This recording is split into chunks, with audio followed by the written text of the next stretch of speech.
grew up in Bendigo last century when diversity was just maybe being a bit slightly off colour with your skin.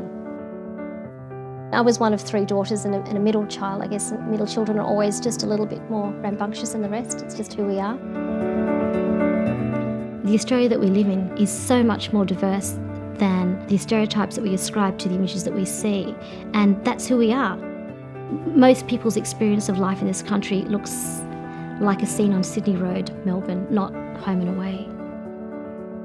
We have a political machine that's bent on us and them. There's this division that really feeds votes and political narratives. I can't help but draw in what I see as inequalities or frustrations or anger at systems when I do what I do. And I think that's something that I've carried on with me since childhood, through adolescence, through university and postgrad.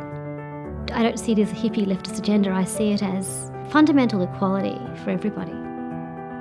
I've gone from being something exotic and different to being something that people should be scared of. If I then have the ability to address that through conversations or public speaking or workshops or working in schools, which I love to do, then I think it's incumbent on me to do it.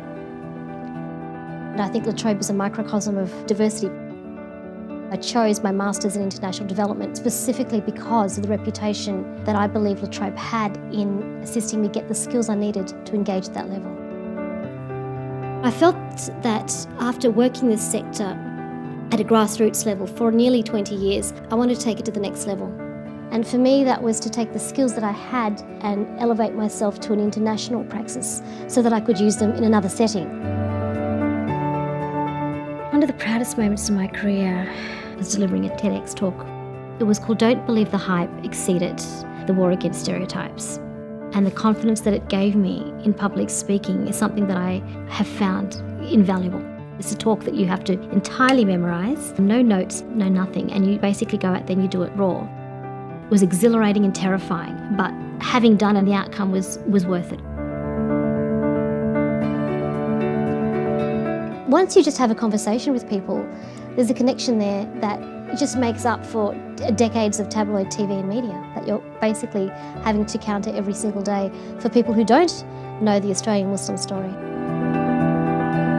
The fact that people's thinking can shift simply through conversation, it gives me hope for this world.